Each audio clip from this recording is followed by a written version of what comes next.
Finish. Timnas Indonesia menang 5-1 guys. Win is a win. Permainan yang menarik dan sangat baik babak pertama, tapi sangat jomplang di babak kedua. Mungkin Mas Sabto dulu melihat penampilan timnas kita menang 5-1. Ini kemenangan yang meyakinkan atau banyak catatan, Om? Kalau based on babak pertama doang, makanya tadi gue menyanjungkan ya.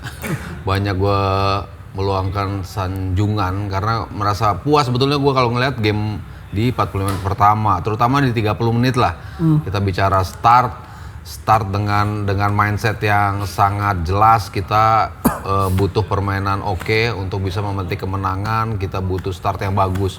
Itu dilakukan di awal-awal gitu.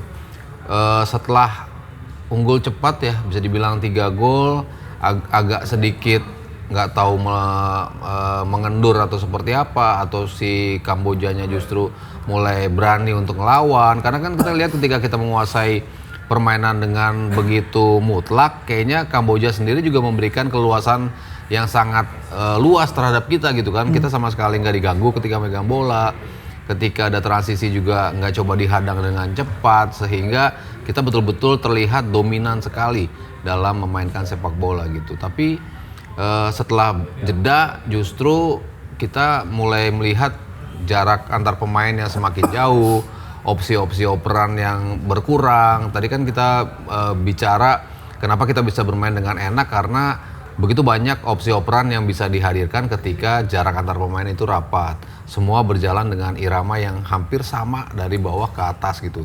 Tapi tadi makin kesini kita terlihat semakin jauh tuh para pemain, sehingga Haye ngumpan juga butuh extra effort untuk mengambil. First touch jadi semakin susah ketika bola semakin jauh dan semakin deras saat diterima, dan itu yang akhirnya membuat second ball bisa dimenangin pemain-pemain dari Kamboja, dan kita akhirnya banyak kehilangan posisi sendiri gitu dalam upaya menambah gol. Tadi udah nambah gol ketiga atau hat trick dari Mitch Baker, tapi setelah itu tidak ada upaya-upaya yang memunculkan kreativitas seperti yang di babak pertama tadi sih kalau gue lihat. Mas Akmal melihat tadi kan sebenarnya gue sempat memuji bagaimana kedalaman squad kita sebetulnya seharusnya bisa secara kualitas nggak begitu jomplang dengan starting 11-nya John Hedman. Tapi yang diperlihatkan tadi akhirnya ada penurunan permainan yang terjadi. Ya, di babak pertama template-nya kelihatan ya, main bolanya, kemudian struktur main bolanya kelihatan. Tapi di babak kedua setelah beberapa pemain ditarik ya, Mitch Baker ditarik, kemudian opsi untuk bola-bola udara, dan tidak ada pemain Raven tidak bisa menggantikan peran Mitch Baker ya untuk membuka ruang, untuk menarik pemain lawan, sehingga kemudian pemain-pemain Sadir Ramdhani, Egy Maulana Fikri, Raven berdiri sejajar dengan garis pertahanan lawan, sehingga itulah yang kemudian celahnya menjadi sedikit, ditambah lagi Tom Haye sudah agak mundur di belakang kan, dengan gaya bermain yang tadinya kan kita berharap dengan tenaga baru, kemudian dengan pemain baru yang tenaga lebih segar, lebih agresif mainnya. Ternyata pilihan agresifnya adalah agresif dari hal kecepatan, tapi tidak dalam skema permainan. Dan ini menurut saya adalah PR yang harus dibenahi oleh John Hedman. Mungkin partai kedua berikutnya bisa menjadi laga untuk kemudian mencoba lagi skema-skema alternatif yang dimainkan karena lawan Timor Leste. Habis itu ini ujian sesungguhnya adalah ketika kita melawan Vietnam. Tadi kalau kita melawan Vietnam main seperti babak kedua, agak kesulitan kita pastinya bisa serang balik, kemudian transisi kita lemah dan akhirnya kebobolan. Dan ini yang menjadi PR menurut saya. Selain catatan-catatan yang tadi yang lainnya ya, kalau bicara ball position atau akurasi umpan, babak pertama lebih akurat dibanding babak kedua yang kemudian lebih banyak bola-bola crossingnya, bola-bola daerahnya yang kemudian bisa diambil, yang merupakan pergerakan-pergerakan kayak Raider, kemudian Beckham, kemudian juga dari Donitri, itu nggak kelihatan di babak kedua. Saya pikir ini yang kemudian harus dibenahi. Atau mungkin ternyata di babak kedua memang skemanya John Hedman berubah, tapi secara permainan jadi kurang enak dinikmati itu kan, untuk kita yang secara secara tim lebih punya lebih di atas dari Kamboja, harusnya kita bisa terus menekan. Saya kalau harapan kita kan main konsisten seperti Spanyol gitu, itu kan harapannya kan. Nah, ternyata kita belum nyampe level itu, tapi harus terus dibenahi karena beruntungnya kita ini partai berikutnya masih melawan tim yang di bawah kita, baru kemudian 2 partai terakhir yang kemudian akan menjadi momen semoga grafik permainan terus meningkat gitu, dan kelemahan-kelemahan yang ada di 2 pertandingan berikutnya bisa dibenahi oleh John Hedman. Hat-trick dari Mitchell Baker dan juga menjadi man of the match dalam pertandingan kali ini. Menurut Om Haryo, apakah ini pertandingan bagus, kita memiliki backup second plan dari seorang Ole Romani atau terlalu dini untuk bisa menilai pemain ini?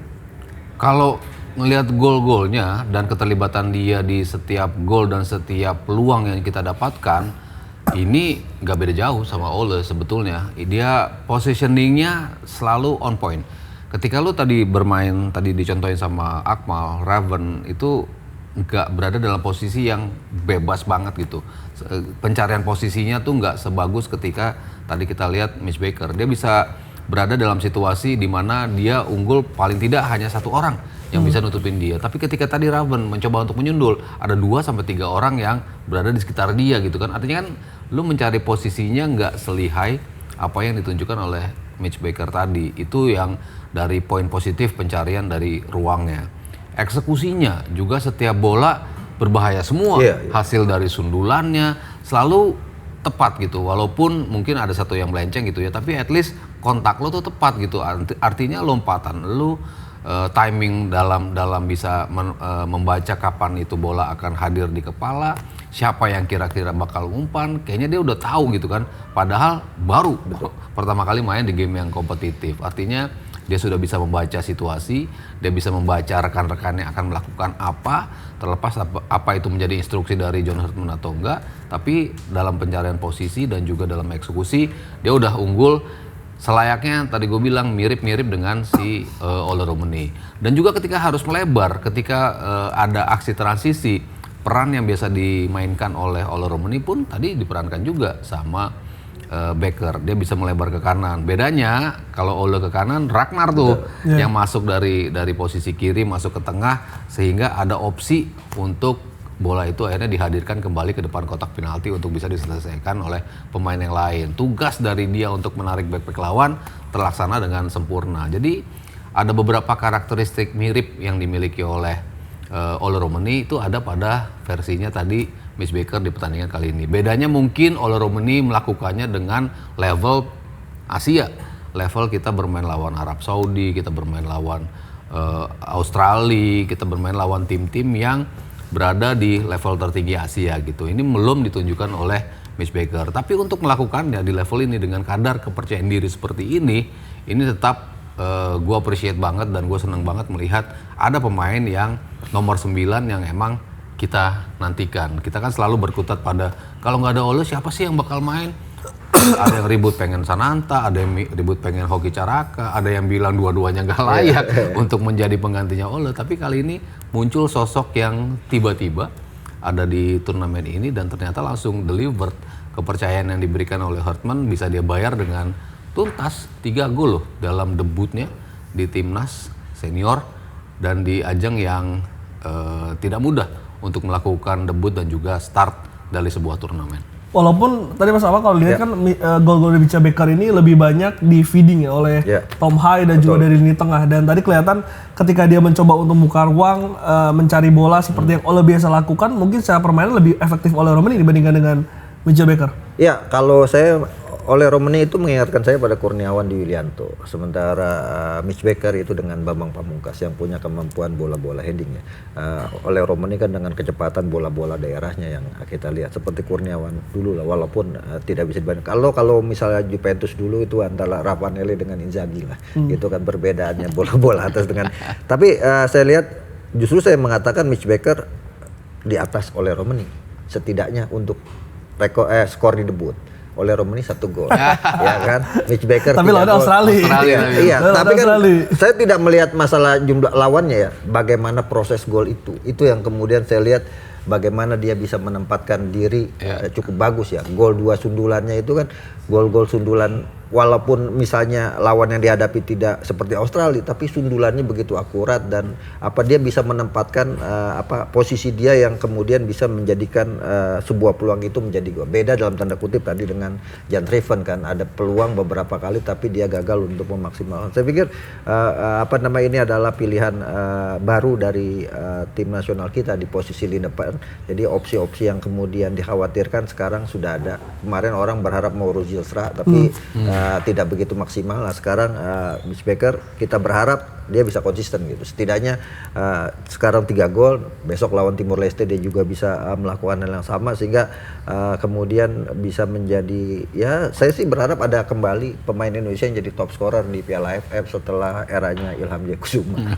Man of the match Tom Hai fix karena tadi kelihatan Tom Hai sangat sentral ya di tengah. Betul, dan tadi terlihat ketika shieldingnya atau pelindungnya Ivar Jenner dan Joe Klok diganti, akhirnya ada ketimpangan kayak Tom Hai bekerja sendiri di tengah. Iya, itu yang tadi bukan gue sesalkan ya, tapi strategi yang selalu mengejutkan yang suka ditampilkan oleh Hartman, tapi kan selalu terbayar dengan permainan yang bisa dipertanggungjawabkan dalam 4 game yang sebelum ini. Kita selalu bicara gimana sih ngatasin ketimpangan di atas lapangan, dia selalu bisa mencari solusinya gitu. Tapi tadi ketika menarik berbarengan Mark Klok dan juga Ivar Jenner, memang terlihat ada ketimpangan, terutama dalam sisi kestabilan tim. Kita bicara kapal yang agak tidak balance jadinya gitu kan. Padahal kalau tadi kita lihat di babak pertama, 2 orang ini betul-betul bisa membuat lawan tidak nyaman untuk megang bola, dan kita dalam hal ini Tom Haye bisa berkreasi dengan relatif mudah gitu karena memang ditopang oleh 2 pemain yang tahu kapan harus melakukan tackle, kapan harus melakukan clearance, kapan lo hanya cukup ngebayangin lawan doang tanpa harus merebut bola. Itu kan tadi dipraktikkan dengan sempurna oleh Jenner dan juga Mark Klok. Tapi ketika mereka keluar agak sulit tuh bisa dibilang peran dari pemain-pemain yang harus menguasai lini tengah. Tom Haye tadi berapa kali melakukan umpan-umpan ke depan ketika dia berada dekat dari kotak penalti. Tapi ketika dia harus bergerak mundur ke belakang, dia akhirnya tidak memfungsikan dirinya sebagai penyuplai ke depan gitu kan. Itu yang mungkin agak sedikit membuat imbalance dengan langsung ditariknya 2 pemain. Karena 2 pemain itu kalau cuma 1 gelandang bertahan yang ditarik dan satunya Tom Haye mungkin hal yang berbeda gitu. Tapi lo tetap punya 1 gelandang bertahan. Tapi tadi murni tidak ada betul-betul midfielder. Kadek Agung Kagok dia masih baru juga, dan tadi perannya lebih ke nomor 8 sih, bukan ke nomor 6 gitu ya. Kita ngeliat tadi Tom Haye malah jadi nomor 6 ya, dan nomor 8. Dan gue bilang juga nggak jelek juga debut dari Kadek Agung karena dia berapa kali kok bisa involve dalam sistem yang dimau sama Hartman. Dia bisa maju ke dekat kotak penalti. Tadi ada first touch dia langsung bisa melakukan tembakan volley dengan kaki kiri yang hampir menjadi gol juga. Artinya dia trying untuk bisa fit in dengan tim ini dan cukup rapi juga sih permainan dia. Cuman ya tadi ketika lo mengeluarkan 2 pemain gelandang bertahan secara bersamaan, pasti ada risiko yang akhirnya harus terlihat di atas lapangan, dan itu yang kelihatan dalam 40-30 menit terakhir ya, ketika Tom Haye menjadi seorang pemain yang maju mundur untuk bisa mengcover lapangan. Ditanya tuh, Nadeo gimana? Ya secara umum sih dia nggak banyak ujian dipergerakan, sehingga kemudian gol yang tercipta dari Kamboja lebih kepada dia kaget saja tiba-tiba diserang gitu kan. Artinya belum teruji lah Nadeo di pertandingan kali ini karena tidak banyak peluang-peluang yang membahayakan yang dimiliki oleh Kamboja ya. Jadi tadi kalaupun kemudian tercipta 1 gol itu bola kaget menurut saya, yang dan Nadeo juga tidak menyangka akan ada serangan tiba-tiba seperti itu, bola yang dianggap akan ke tiang jauh ternyata dilakukan ke tiang dekat, sehingga kemudian tepisannya bolanya kena tiang gawang dan akhirnya berbuah gol. Tapi saya menarik kita sudah lama nggak punya playmaker sampai kemudian akhirnya hadir Tom Haye ya. Dan saya pikir ketika di babak pertama Tom Haye merasa nyaman sebagai playmaker karena di belakangnya ada Mark Klok dan juga Ivar Jenner. Nah ketika Ivar Jenner ditarik digantikan Kadek Agung, Mark Klok digantikan oleh Egy, itu kan posisinya berbeda ya kan. Egy bukan seorang gelandang box to box atau sebagai gelandang bertahan, dan disitulah yang kemudian membuat kerjanya Tom Hei jadi lebih ekstra gitu. Ditambah lagi dia juga punya punya kalau kita lihat mukanya tadi udah mulai merah juga kan, agak kelelahan juga harus bermain dalam durasi 2 kali 45 menit sehingga kemudian penampilannya agak walaupun saya tuh tadinya memilih 2 sebenarnya man of the match di pertandingan ini ya, selain matchmaker ya Tom Hei yang dengan 3 asisnya bisa mengantarkan kita meraih kemenangan ya. Moga-moga ini bukan hasil yang kemudian membuat kita berpuas diri ya. Lawan baru Kamboja, habis itu lawan Timor Leste. Pertandingan sesungguhnya saya katakan ada di pertandingan melawan Vietnam dan nanti lawan Singapura tanggal 7.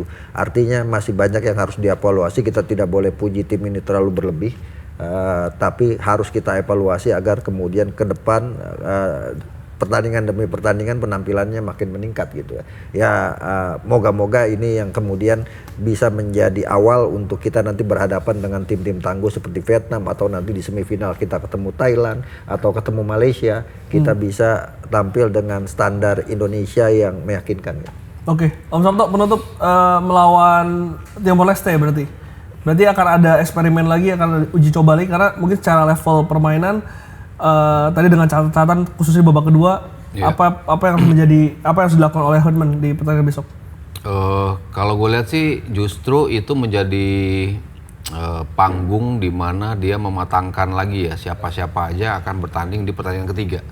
Dia akan menilai itu sebagai sebuah ujian bagi para pemain terpilih, karena siapapun yang lo mainkan kayaknya hampir pastilah kita bisa menaklukkan Timor Leste based on apa yang mereka mainkan. Walaupun mereka punya kemampuan transisi yang bagus banget loh. Timor Leste tuh kadang-kadang ketika mereka dari posisi bertahan ke menyerang itu kenceng banget, dan kalau kita nggak siap bisa bahaya juga. Dan mereka sering menimbulkan havoc atau kepanikan di lini pertahanan lawan dengan transisi yang mereka punya dengan pemain-pemain cepat mereka. Tapi secara organisasi ini tim yang sangat tidak terorganisir. Bisa kita stretch pertahanan mereka dengan mudah, bisa kita lakukan aksi operan dari kedua sayap ataupun tusukan dari tengah, asalkan kita bermain dengan ritme seperti di awal tadi. Perubahan-perubahan yang mungkin menurut gua akan dicoba oleh John Herdman, justru gue ingin melihat Cahya Supriyadi dicoba juga di posisi kiper, karena tadi kita ngelihat ketidaktenangan dalam berapa kali kita dapat bola di dekat kotak penalti ya. Tadi Nadeo tuh terlihat agak sedikit kurang tenang dalam antisipasi, kadang-kadang untuk bisa nge-build dari bawah pun opsi-opsi operan di mana yang harus gue oper tuh masih ada sedikit kebingungan. Mungkin kalau kita bicara persentase kepantasan siapa yang harus menjadi kiper utama, kan kita masih bicara 50-50 ya antara Cahya dan juga Nadeo. Dan Nadeo memang kali ini dipercaya sebagai starter, bukan tidak mungkin di babak atau di pertandingan kedua itu akan dicoba Cahya Supriyadi, hingga di pertandingan ketiga melawan Vietnam kita sudah firm siapa yang menjadi kiper utama kita. Apakah komposisi back dengan Shane yang tadi tampaknya mengalami cedera, apakah dia bisa tampil fit 100% untuk bisa kembali menjadi starter, itu kan juga masih menjadi pertanyaan. Jadi masih ada peluang untuk memainkan Jordi Amat mungkin di posisi itu, atau tadi kita melihat peran itu diberikan pada Brian Fatahri, siapa tahu dia bisa bermain di situ.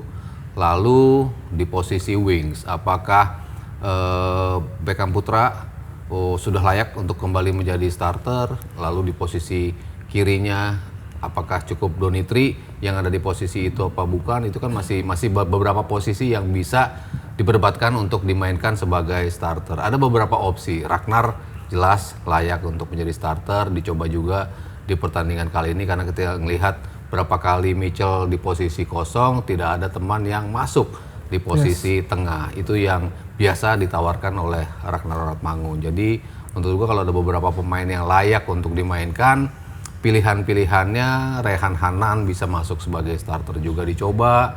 Lalu tadi Ragnar bisa dimainkan juga, dan di belakang antara Jordi Amat ataupun Brian Fatahri bisa dimainkan juga sebagai starter di luar dari kiper Cahya Supriyadi yang menurut gua layak untuk dicoba di game kedua. Jadi back sayap, kiper, pertahanan kita juga tadi yang tidak banyak teruji akan kita lihat melawan Timor Leste. apa perubahan yang dilakukan, meskipun memang ini kemenangan yang harus kita patut apresiasi. Pertandingan pertama, modal pertama, tapi dengan catatan-catatan yang harusnya bisa diperbaiki melawan Timor Leste, karena tadi Mas Akmal mengatakan ujian sungguhnya ketika melawan Vietnam di pekan ketiga.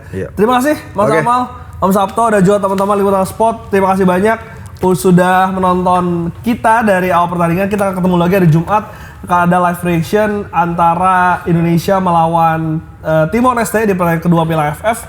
Kita pamit dulu karena Om Sabto bikin konten, gue juga bikin konten. Sampai jumpa di lain kesempatan. Thank you teman-teman.